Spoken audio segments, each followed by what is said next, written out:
Lovely. And David, I'm hoping that you, as well as everybody else, can hear me. So I'm watching the chat is on my right, so I'm watching the chat.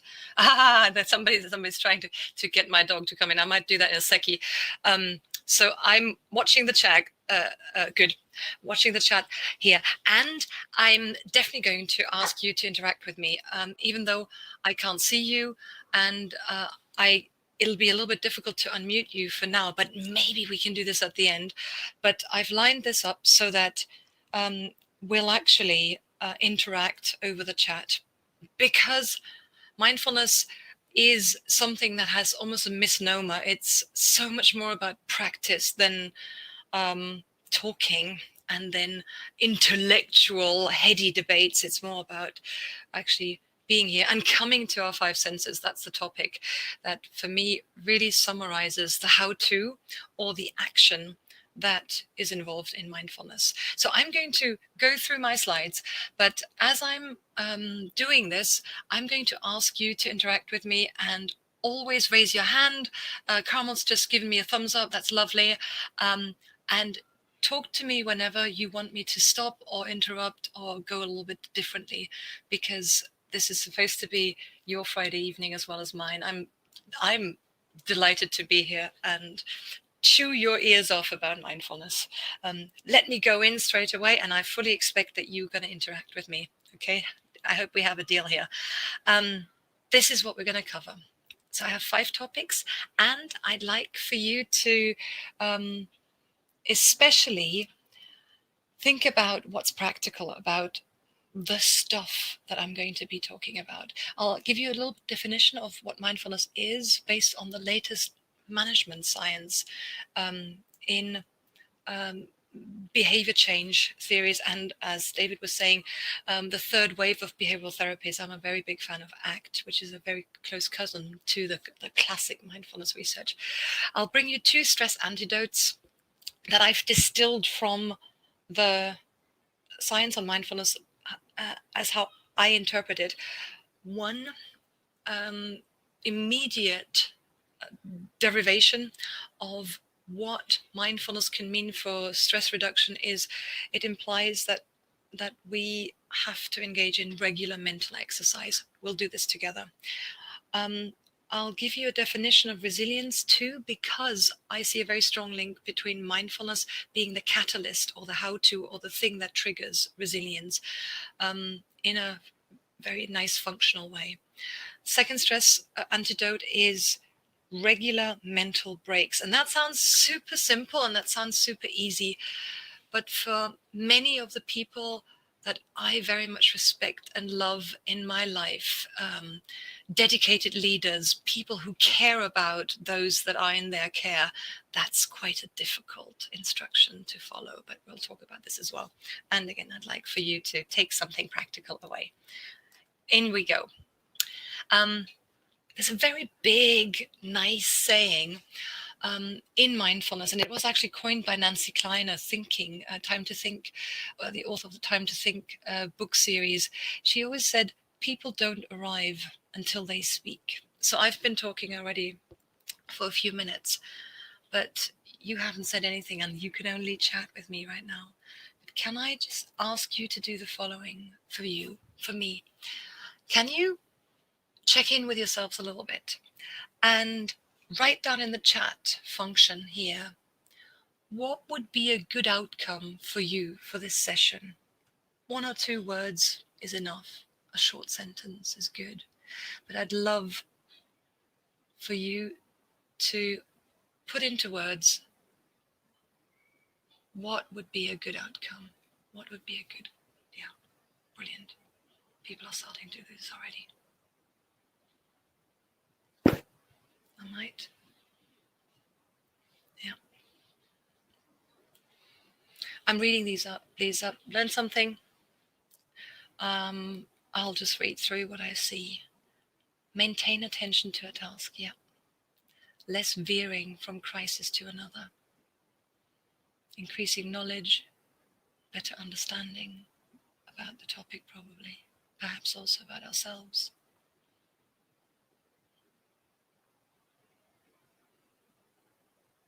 Let's just see if there's anybody else. Yeah. Able to focus, concentrate better. Yeah. Mindfulness is a lot about that. And that's almost the door opener into mindfulness. Got it. Super. So I'm going to keep moving, and I'm wondering if this is also already a little bit of an mindfulness exercise. This checking in with ourselves at the beginning of a session. Janet has just commented as well, more on ACT, keeping focus on mindfulness concepts. Yeah. And so even just this act of writing down what the intention could be for you might help bring you into the here and now. And this might be something practical that you already do. Mindfulness is not about rocket science. It is much more about the standard of behavior that we are showing to the world, and checking to what extent is our behavior in line with how we think we should be acting. So if what we're saying here sounds a lot like common sense to you, then my question is, how regularly and routinely do you also apply this common sense? And do I? How routinely am I fully present? Am I aware of what my intention is of the actions that I'm doing? So, without much further ado, let me give you a definition of what mindfulness is.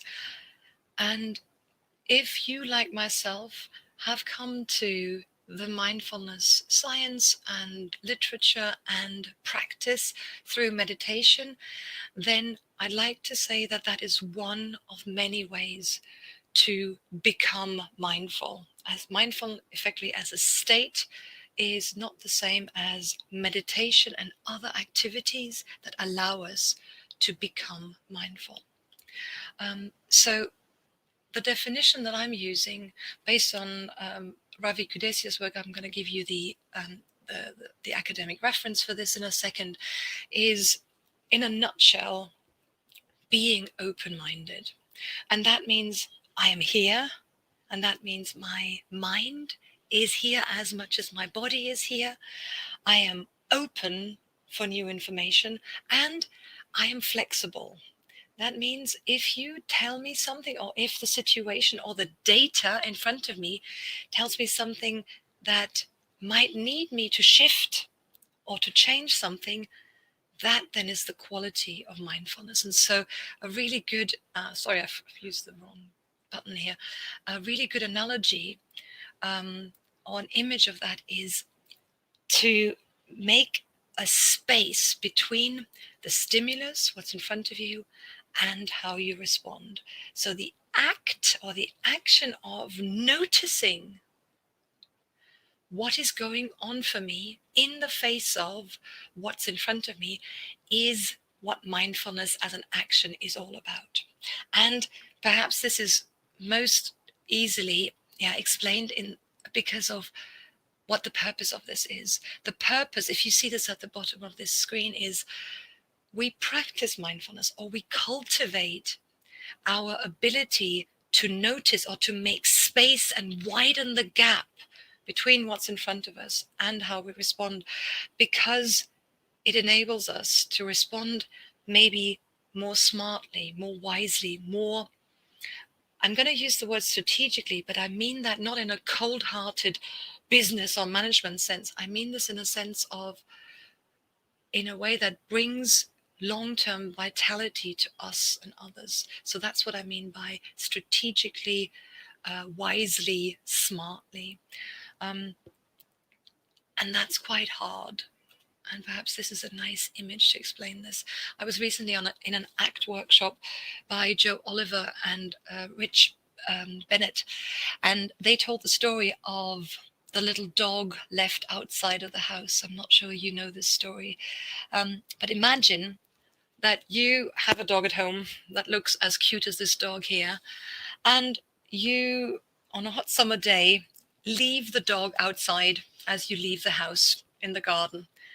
And then as you're outside, it starts to rain, and you suddenly realize that you've left the dog outside in the rain, and you rush back home. You open the back door, and there the dog is in front of you. What will the dog do in that moment? Can anybody chat with me? What will the dog do in that moment? When the dog sees you rushing back, opening the door, run to me, yeah, run towards me, wag his tail. How will the dog feel? The dog will feel happy. Amelia's got it. Yeah, the dog will feel relieved. Now, see, put yourself in the shoes of that dog.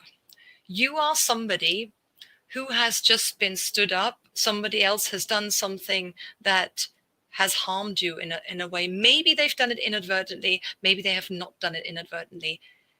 How would you feel, and what would your stance be? What would your attitude be when you see that person opening the door? If we're not talking where you're a dog, right?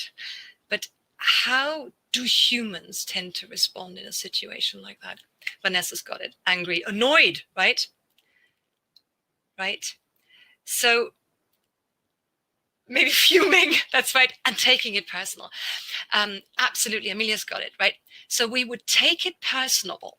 So we basically somehow get entangled with one aspect of the information in front of us. It could be completely appropriate that we are angry, but when we're not mindful, we're effectively inflexible, and we're attached to one version of the truth. We're effectively, and this is how I normally interpret it, we're normally hooked like a fish that then gets pulled into one direction, as opposed to actually looking at the data in front of us and acting on what is here right now. And so, yeah, thank you. People were saying annoyed, sad. Yeah. Even though in the moment, perhaps this is, perhaps it is more strategic to focus on another aspect of the situation. Of course, this is a really, really simple example, but let me ask you to do an exercise that's more related to adults and humans than little dogs being left alone. I keep using my downward arrow. Sorry, forgive me. This is how I need to look. Can I get you to, I don't want you to do this in the chat function, but if you have something to write, can I get you to write this either on a sheet of paper or even actually on a smartphone if you have one handy? And I'm a really big fan of coming to our senses, and that is an action to enable us to be mindful through reflection in writing.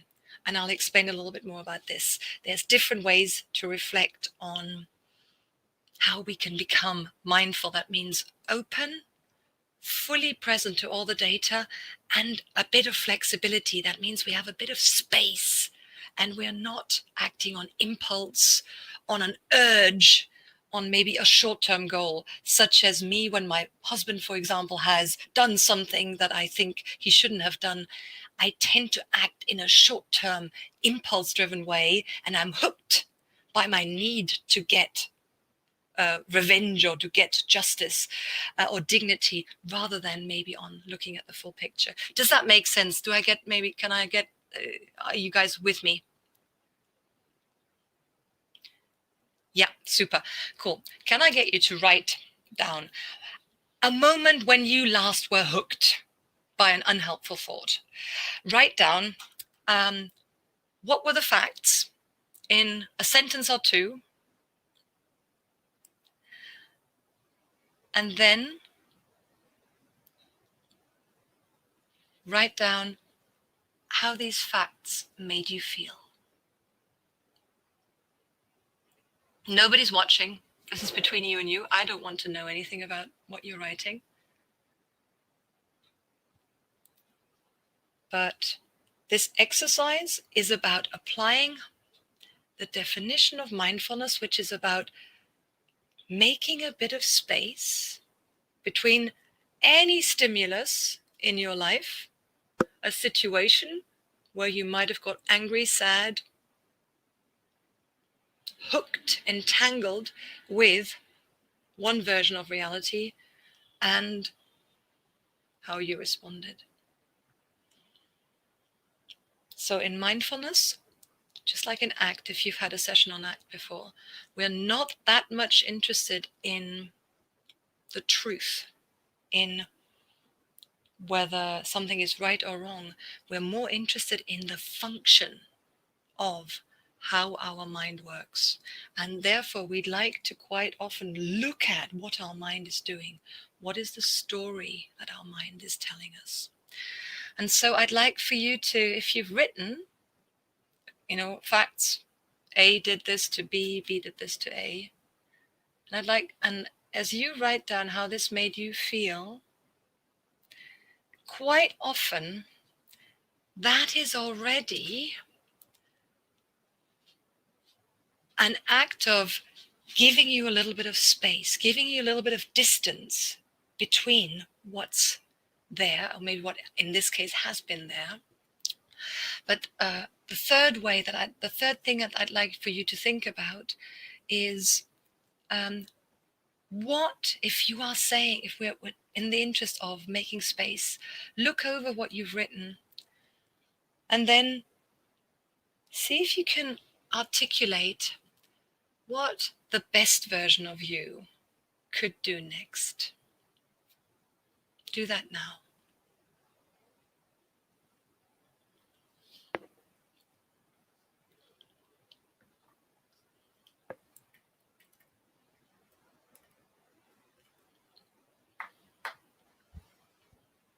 So mindfulness in a nutshell, the action is to make space between what's there and how you respond, so you figuratively come to your senses.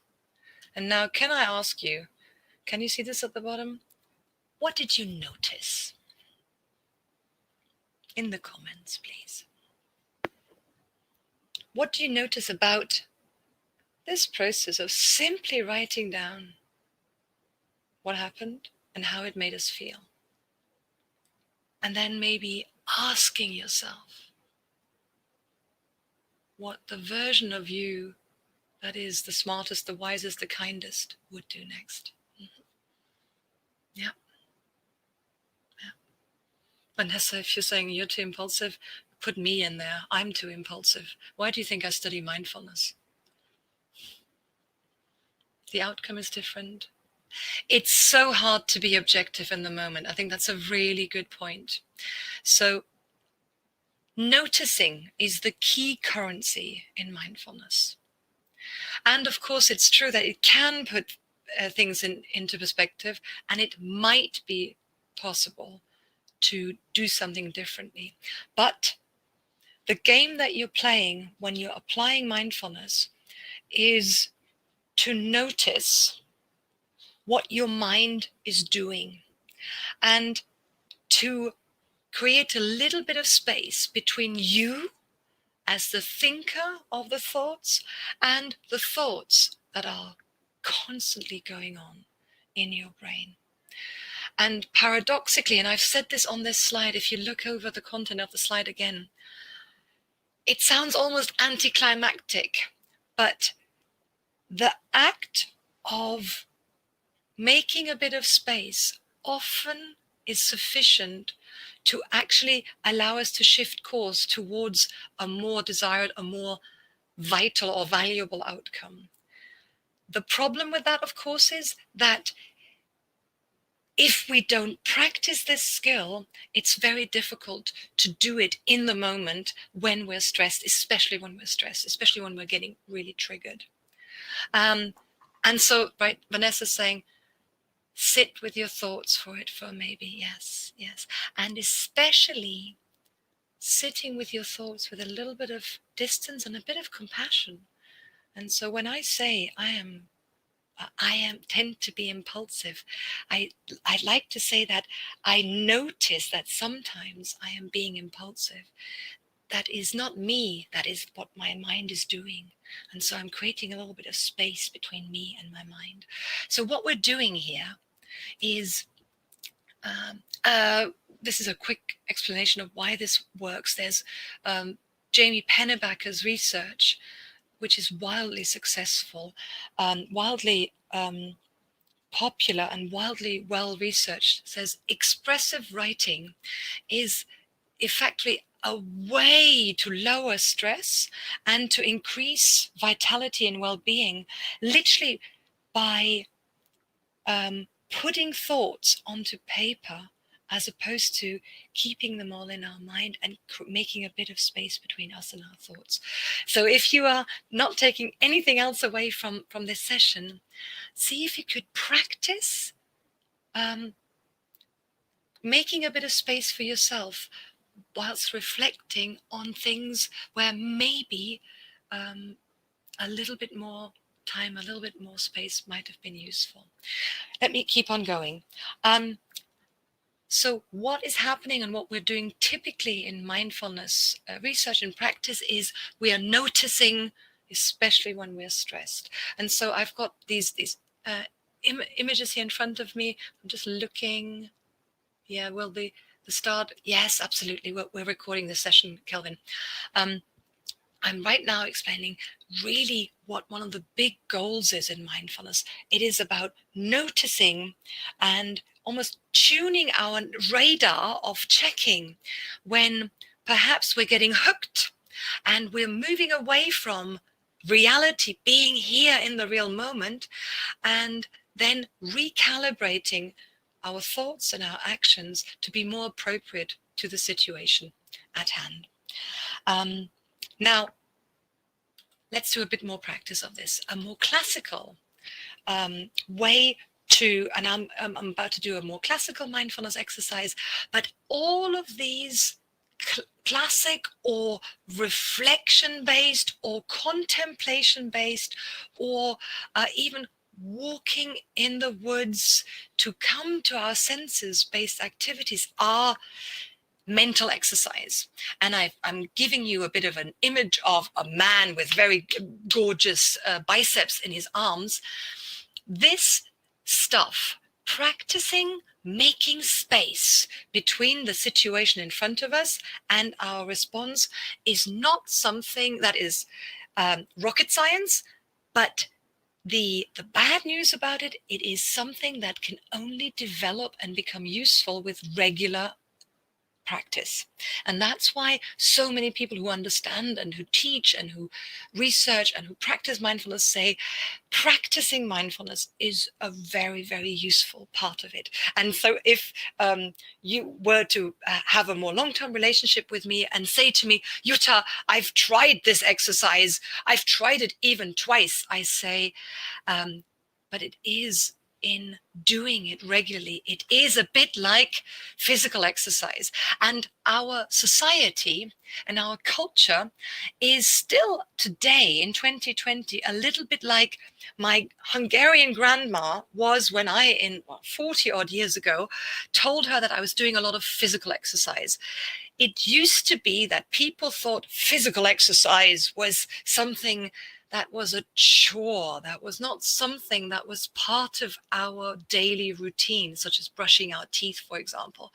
Nowadays, we are more and more building up the evidence base that doing mental exercises, such as what I'm going through with you, is a very critical aspect to build the equivalent of physical muscles that get us to be physically strong. So the mental exercise that I would like to walk you through now should be seen as an exercise that you should engage in before you need to have the space between stress and your response. And so my analogy of this is, again, I used to be a rower and I used to want to be a good rower, but for some reason, or because physical exercise was, everybody understood that in order to become a good rower, you had to show up on the river, not just on Saturday morning when the competition was, but you had to show up and get into the boat in November at 6:30 at night when nobody wants to be outside. And you have to show up consistently in order to build the physical muscle mass that would enable you to perform under pressure physically. This is the same with mental exercise. But I'll explain a little bit more. This does work to help us increase the ability to actually catch ourselves before we get hooked. Okay? Before we get hooked. All right. So this exercise is a very simple exercise, and you don't have to do much intellectual stuff about it at all. You don't have to buy expensive books about mindfulness. The power of this is in doing it and learning how to do it regularly. The analogy of it is coming to our five senses. And so this is also a physical instruction. By physically coming to our five senses, we tend to metaphorically also realize what the smartest, the wisest, the most strategic or sustainable way of responding to the situation is. I will talk you through, and I will ask you literally, and look at this diagram, to do nothing but focus on the three of the five senses that I will ask you to concentrate on. So it'll take us 2 minutes or so to do this exercise. I will ask you to focus on your sense of feeling, first of all, and proactively, deliberately focus your attention on your sense of feeling. And then I will ask you to switch your attention deliberately onto your sense of hearing and notice what you can hear. And then finally, I will ask you to do nothing but focus on your sense of seeing. If you're ready and you're willing to practice with me, here we go. I'd like for you to start by settling into your chair, or if you're sitting, or maybe even if you're standing, to kind of do whatever you need to do to come home to yourself. Maybe sit up a little bit more upright. Maybe stand a little bit more tall and pull your shoulders away from your ears. Make sure both of your feet are flat on the ground. I'm going to lower my gaze, and I'm going to invite you to close your eyes. You don't have to do that, but it tends to be a bit easier if you lower your gaze down. And for the first few moments, see if you can notice yourself, the weight of your body sitting here. And so the first of the 3 steps involved in coming to our senses is to do nothing but notice the sensations in your body. What's it like to have nothing else to do but perhaps notice that there might be some tingling somewhere in your body? For the next few moments, all you need to do is focus all your attention on sensing inwards, noticing perhaps your belly expanding as you breathe in, and noticing your belly contracting as you breathe out. No need to analyze. No need to interpret these instructions. Whatever you can do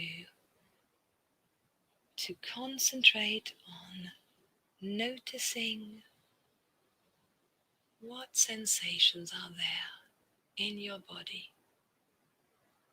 That's the only focus of this first step in this exercise. Whenever your mind starts doing something else and you notice it, no need to do anything but simply resetting your resolve to focusing your attention. Sorry, that is my dog. And perhaps this is my cue to ask you to focus and shift your attention on what you can hear. So let go of focusing on sensing into your body and willfully, deliberately focus your attention on the sounds and the noises around you now. Do that now.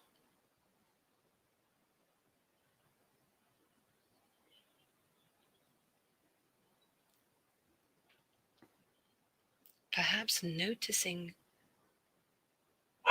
something nearby and then something further away. Perhaps noticing your reaction as I'm giving you this instruction. Perhaps refocusing on sitting here, on paying attention to being here.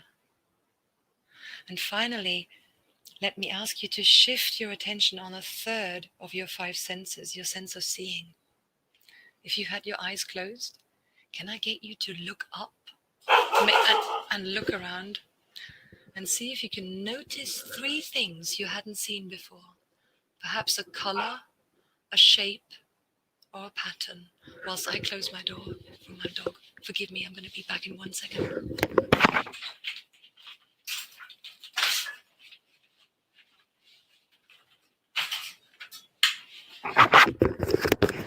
My apologies, everybody. I was trying to get you to gently wake up from this exercise, and my dog thwarted my attempts to do this. But perhaps it's possible for you to come out of this exercise, this mental exercise practice, and see if you can check in with yourself and see if you can notice how you feel right now. And let me know in the chat function. If you're feeling angry at my dog because she interrupted the practice, I will take that. That is what's real. Thank you. Sorry about that. My mind is telling me what an awful mindfulness instructor I am right now.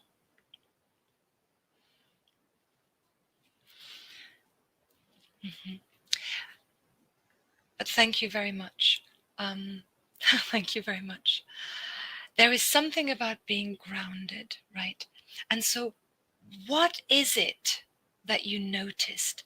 What could you notice when you were focusing on sensing rather than thinking, rather than intellectualizing? Vanessa's dog was there as well. Yeah, right. It is so difficult to shift into this sensing mode, and still, this is the practice that is really important. Yeah, Janet is saying something really important here. It gives you space away from your thought. So the metaphor is, I think, a really helpful metaphor that you, as this organism, by shifting your mode into sensing, you create a bit of space from this brains on sticks idea that we tend to have. We think that our mind, our thoughts are everything that is there, but that's not true. Thank you. Let me link this to your resilience. Right. And so, but guys, also, I'm not moving on yet, because your comments are the evidence that I need you to collect. So if you scroll back up, even as I'm continuing to talk, and even though this was not a perfect practice in my book, for example, it was an exercise, and I'm going to go back to asking you to think about if you can do this. I struggle with relaxation as well. That's why I researched this topic. So if I were to ask you to come to your senses once a day, you would probably know what I mean. The instruction is literally to zoom in and funnel all your attention onto one specific sense in your body. It could be the sense of hearing. It could be the sense of seeing. It could be the sense of feeling. Alison is asking, is there a better time of day to do this? There's no scientific evidence that says it's better in the morning or in the evening. It depends on what your either what your day is, what your ability is, what your motivation is. But there is a linear relationship between practicing, and I'm going to go back to this slide. There's a linear relationship between deliberately doing this exercise and having the mental equivalence of the muscle memory to actually shift out of overthinking, perhaps overanalyzing, perhaps getting hooked um, about a specific feeling, especially a negative one. And so that's why the exercise is a useful way to practice building up that potential. Okay, I'm going to move on and go into resilience. We still are doing well on time, and I'd like to now shift our attention from what mindfulness is and what the how to or the practice of mindfulness is. One of the key practices is to make a bit of space between what I think is going on and my response. And we were practicing this by either doing a bit of reflective writing to become aware of even what our thoughts and feelings are, and by shifting our attention to sensing in the here and now, and to resilience. And so the reason why I've done this is because if you look at the definition of resilience, resilience is consists of two parts: stress, which is not necessarily bad, as you all know. Stress tends to be useful, motivating, energizing, plus recovery. And if you look at this image of the brain here, when somebody is resilient, their brain is effectively in balance between being challenged and pushed to the border of their comfort zone and recovering from that challenge. And so you've got the definition of resilience here as the capacity to adapt successfully in the face of adversity. But this is what happens to the real world, to us in the real world. Our brains are 200,000 years old, and they are hardwired to look out for threats and challenges. And we have 5 times as many negative thoughts as positive thoughts. So nowadays, our threats and challenges are very little physical, very rarely physical in nature. They are very often intellectual in nature. I work a lot with the armed forces, and so I work a lot with people who are in these meetings in operations rooms where they're debating a lot of intellectual data. But look at what sometimes happens when we are throwing intellectual data back and forth in meeting rooms. What happens to our brains is we tend to get hooked on what somebody said, or maybe how they said something, or maybe how they didn't say something when we said something. And so in our mind, it becomes a big drama story. And now, one of the most useful ways to unhook from this inner drama, from our mind telling us a story that may or may not be helpful, is to remember that we have to be in balance between being in these two modes here. So this is a model of, it's a simplification, but it is empirically supported not only by neuroscience, which is mostly neurobiology, but also brain functional and structural research of brain functions. If you look at the diagram that I've got here, what most of us have been rewarded for, and what we are prizing ourselves in being good at, is what Mark Williams called the doing mode. So the doing mode, which is also thinking about doing, it's about problem solving, goal attainment, analyzing, mental time travel. That means me imagining myself in the future, me imagining myself in the past. And as Dan Kahneman, one of the world's most foremost decision-making scholars, said, this is what we do when we're anticipating remembering. This is what my children do when I put a nice meal in front of them.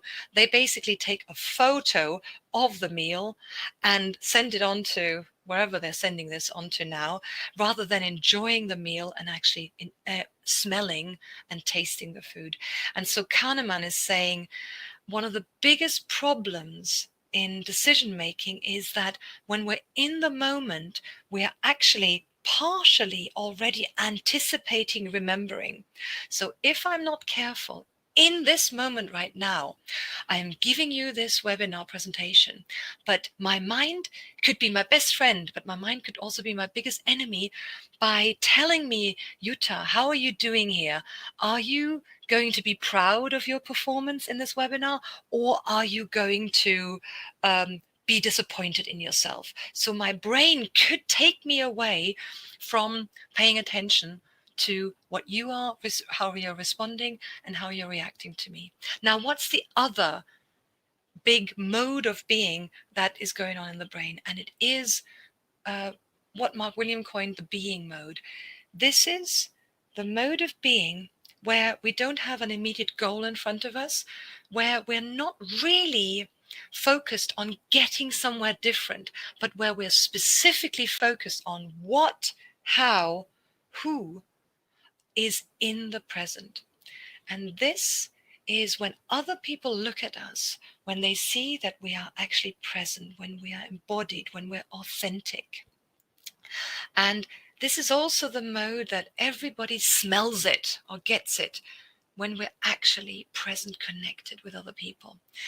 Kahneman calls this experiencing, and it's actually really unfortunate that in his book in 2011, he wrote the book Thinking Fast and Slow, which is a culmination of all of his decision-making research that won him the Nobel Prize. But the book is terribly written. And so in a book reading, he sheepishly admitted that most people, out of the 2 million people that bought his book, only read the first 10 or 20 pages of the book. And only at the very end does, after beating everybody about, the bush about how bad we are at decision making, he gives people one instruction about how to make better decisions. And it is to do more experiencing, be present through our 5 senses in the moment, rather than mentally doing multitasking, multi-track thinking. And Kahneman calls this anticipating remembering. Now, I'm just about to get to I would like for you to apply this. I'm just going to briefly talk you through what happens to our brains when we are shifting to be a bit more in balance and a bit out of the go, go, go, do mode, and more in deliberately focusing on being in being mode, in coming to our 5 senses mode. And I think all of you, even though I'm not going to talk about this study just yet, I think all of you will understand this if I tell you that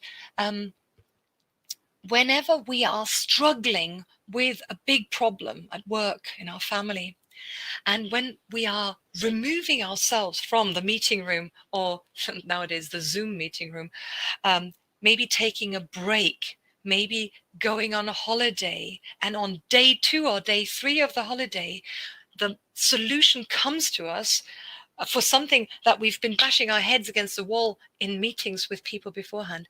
It is because when we're in the being mode, the centers of the brain that are activated are the centers for long-term memory formation and long-term memory retrieval. The centers of identity formation. That means we are linking what we're doing to who and why we are here. And the centers of pattern recognition. And broadly speaking, in the doing mode, those brain centers are not as activated as when we're in being mode. And that is because we were designed to digest activity by sitting with it and allowing it to settle. And that's why it's a strategic activity for you. You know where I'm going, that you should dwell more in balance between doing and being. So, Alison saying, how do we actually be present in the moment rather than mentally multitasking? Would it be from practicing mindfulness and coming to your senses? Bingo. So the first stress antidote that I've covered already is to practice shifting our attention through a 5 senses mode. That's a mental push-up, effectively. And so the more often when you're brushing your teeth or when you're cooking, you actually smell the smells of the food, you are flicking the switch from being in a doing and activating of, problem solving mode to a simply experiencing mode. And there is a practice element to it that is linear. That means the more you practice shifting mode, the more you are able to get into that spaciousness deliberately. And this brain study shows it. So there's it's actually replicated several times now in the US Marines have practiced over several weeks techniques that effectively are the same as us saying coming to our senses. And what happens is their brain functionally and structurally changes, and they've been going through brain scans, and my own research has replicated this, and hundreds of other scholars' research has actually replicated the brain changes through self-report or objective performance tests that go on when people exercise their brains by not focusing on solving problems, but on focusing on experiencing the here and now. And so let me very briefly talk you through the red kind of bar that you see there is the activation of they call it the right insula. The right insula is the center in the brain that gets activated when we're stressed and when we mobilize to go to fight or flight. And so if you look at this study, before the training, 2 groups were going through the mental exercise program, and at the beginning of the training, the base condition of the group that were going to go through the mental training, the mindfulness training, was actually to have a more activated right insula. That means they were more prone to feeling stressed and to going into fight or flight mode. After the training, the reverse of these brain functions and structural measurable brain compositions was the case. That means that they were much less likely to get triggered to feel stress and to respond in a stressful way than before, and then even the control group. And this is the same that you will see for elite sports people when they are in an extremely stressful situation. So if you think about elite tennis players,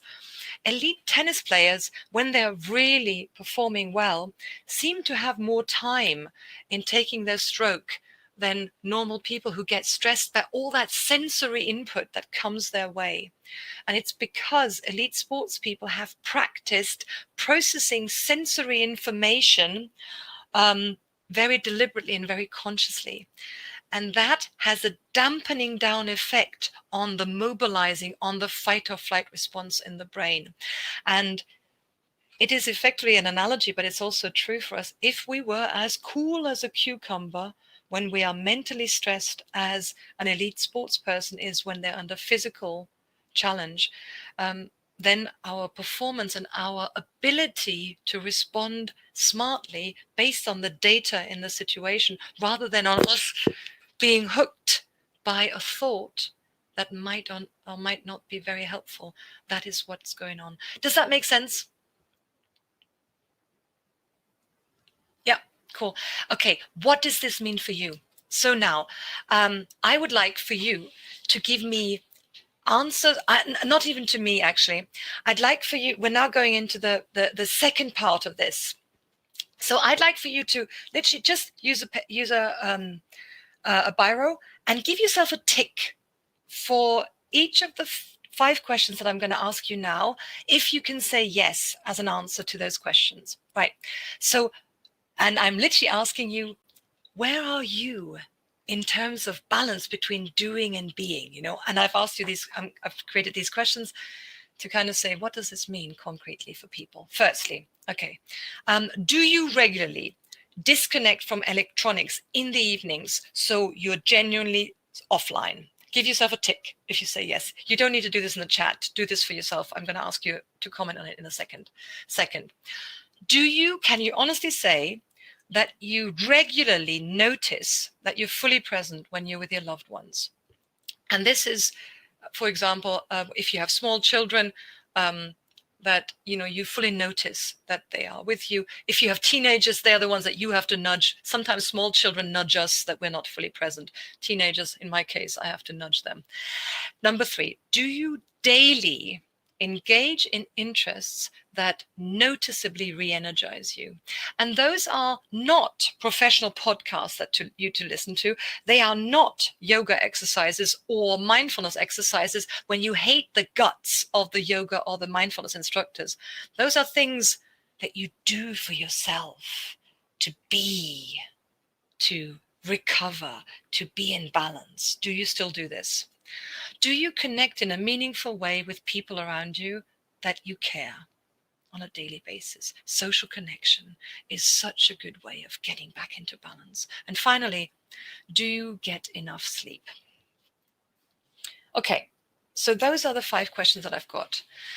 I'm now going to ask you to, let me just put my light on, because I think it's getting a little bit dark here. So this leads me to my second instruction for you. So the second instruction that I have for you to make mindfulness real for yourself and for the people that you might teach or train in mindfulness as you maybe spread the word about this. The first antidote to stress is to do mental exercise, such as shifting your attention mode from thinking to an experience through 5 senses mode. The second bit is to literally make a commitment to take a break from thinking, doing, planning and analyzing, because our brains are designed to be in balance. And so look at this image here. And so if this image is the image of a woman, this is a stewardess, of course, who puts on an oxygen mask because she's telling us that in an emergency, we need to put on our own oxygen mask first before we look after other people's oxygen needs. And I find this very difficult because I have 3 children that I love very much. And I have one child at least that never follows any instructions. So this instruction for me is very difficult, because if there were an emergency and I would have to trust that I have enough time to look after myself before looking after my girl, I find this difficult. But of course it makes perfect sense to put on my oxygen mask first. Because if I don't have enough balance in my life, if I don't have enough ability to have replenished, remember we're talking about resilience, my recovery element of what resilience is, stress plus recovery, I cannot perform and I cannot actually even dream of having a measured response to a stressful situation. So can I get you to think about what values would come up for you if you look at this image that would motivate you to be committed to being more in balance between being and doing? Because you know that I've got an exercise up my sleeve for you, an instruction effectively up for you. In the chat function, what would be valuable about being in balance between being and doing, that relates a little bit to putting on your own oxygen mask first, that you might find motivating to take regular mental breaks? Yeah. Self-care. Yeah. Not panicking. Self-care so you can help others, right? Because the people that I typically meet, I respect very much and I care about very much, tend to be people who take care of others, who look after others. And so when I say to them that translating the science of mindfulness into 2 main instructions, one is to do mental exercise, But 2 is to regularly take breaks from performing, take mental breaks to breathe. They will say, yes, but I don't have time to breathe. Yeah, physical health as well as mental health. Somebody's saying taking breaks and making it a priority no matter how much I have to do. Janet is also saying it very nicely, self-replenishment. So the word values, or the this word of motivators or drivers is really important here, because with mindfulness, if we are present in the here and now, the next step is to actually know why we might want to do something that is wise or that is in the long-term interest for us and others. And that's where reminding ourselves of what's important to us, what is useful to us and others comes in. And so this is why I've put this oxygen mask in here, to ask you to just think about what would motivate you as a driver to actually believe the good science that says people manage stress well who are regularly making time for themselves, who are regularly making time for replenishment. And so I'm going to just put those 5 questions that I've just had here up to you one more time. So look at those 5 questions once more. I've asked you to give yourself ticks. Some of you might have 5 ticks in the box, which is brilliant. That would indicate that you are more in balance between doing and being. But some of you might have only given yourself 2 or 3, or maybe only just 1 tick. And that would suggest that you're maybe more in the doing mode than in the balance between doing and being mode. Whenever I do this with real, live audience, I get a sense that most people in the room tend to be very good at dwelling in the brain mode of doing, thinking, and tend to be less familiar with the brain mode of being. And that is the second mental exercise that I'd like for you to engage with. Can I get you now to think about what you noticed? And you remember I said the key word in mindfulness is noticing. And so looking over these questions again is in itself a mindfulness exercise that I would like to know about what comes up for you as you reflect on the answers you've given and how that relates to managing stress more strategically, more mindfully, by being more in balance between doing and being.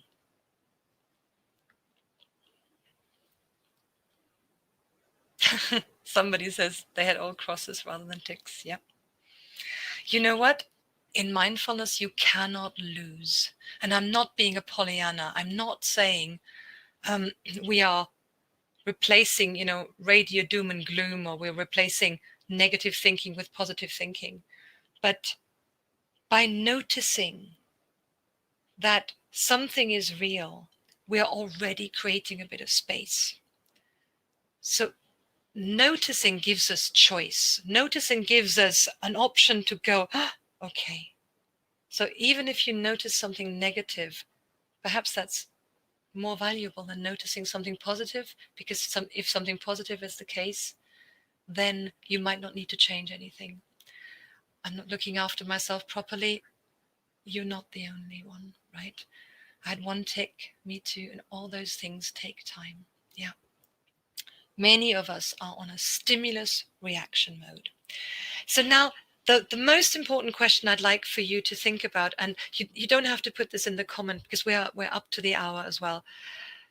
What action could result from you reflecting on me saying that if you believe the underlying science to what I've presented here, the underlying science says that those people that strategically plan into their days and weeks times for connection with people around them that they love, times for recovery for themselves, times for enjoyment, heaven forbid.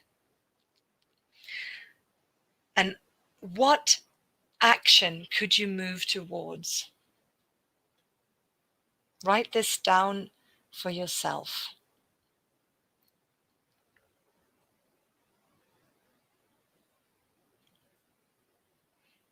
Yeah, I find it also difficult to just be, but there's an enormous amount of evidence now that says the more that I practice being, the more I am able to dwell in that mode. Does that make sense?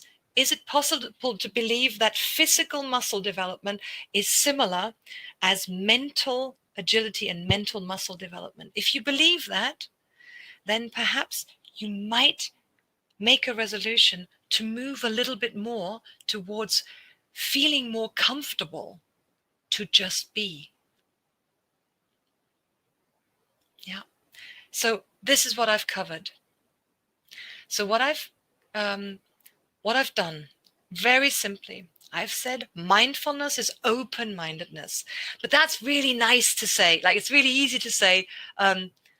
Mindfulness means we're fully present, we are open to the information in front of us, and we're flexible in our attitude. Nice words. Much more important than the definition is, how do you become mindful? And the action of how to become mindful is to make space between the situation in front of us and noticing what's happening. And that is really difficult to do in the moment when we're stressed. But the science is very strong that says, if we practice stress antidote number 1, that means regularly shift our almost information processing mode from thinking and being fused or hooked with our thoughts to grounding ourselves in our 5 senses, we have more of a chance to make space and notice. And it takes, in some situation and for some people, it takes longer, but it is linear. That means the more we practice mentally exercising. I'm going to come to your question, Alison, in a second. And the more we do it, the better it is. In a study that I've run, I've measured the objective performance, and I've measured self-reported resilience or stress response for people after 6 weeks of mindfulness training once a week with as much daily practice as people are willing to do. Normally, I train these alpha male individuals who tend to not do a lot of homework practice in this area. But even just in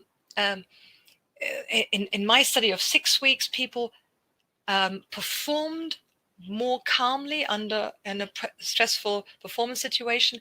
And there are now replicated brain studies that say even 4 times 15 minutes of coming to our senses creates a measurable change in the brain architecture to down-regulate fight and flight center activating and to up-regulate memory, identity, and pattern recognition centers in the brain.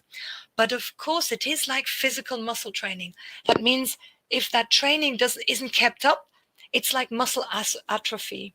So the bad news about mindfulness practice is that we have to continuously exercise the muscle in order to benefit from its results. It is not true to say that I have gone on a weekend mindfulness course and I've swallowed a pill of mindfulness, and that means I am good to go for the rest of my life. But it is as simple as physical muscle training. It is as linear. It's almost a bodily function. And I will it's difficult. How long is a piece of string, right? Alison, does that make sense? I'm now looking at your question still. Yeah, cool. And so, but the other way that you can get into this is to strategically plan to put your oxygen mask on and to be motivated by the long-term benefits of regularly committing to self-care. Right. And so that's what I've covered. And I'd like for you to now share what's a takeaway. What's something that is useful, interesting, maybe difficult? In this, the nutshell here is the more we make space, the more often we practice noticing, the more choice we have in life. Need to keep practicing. It's probably this. It's inconvenient, but it's not a terrible message, is it, Carmel? This is literally something like brushing teeth. If we keep on brushing teeth, there's something that becomes intrinsically rewarding about brushing teeth, and it becomes a habit that is rewarding through the practice of of doing it. Mm-hmm. Mm-hmm. What's one thing that you could commit to doing, or you could recommit to doing? Some Brenda's saying 15 minutes, and I'm saying if you can do 15 minutes, great. If you can do 2 or 5, it's also better than nothing. It is literally linear. And the less ambitious our goals are to be in balance and to look after our self-oxygen mask, the more our body then almost, continues to claim for it. Cool. Thank you. Good stuff. I'm going to say thank you. Don't buy a book on mindfulness. There's tons of free material out there. Send me an email if you want to have more material that's free. Many people who buy mindfulness books tend to have them gather dust on their bedside table. It is not the skills and the intellectual stuff is the less important bits than actually practicing it.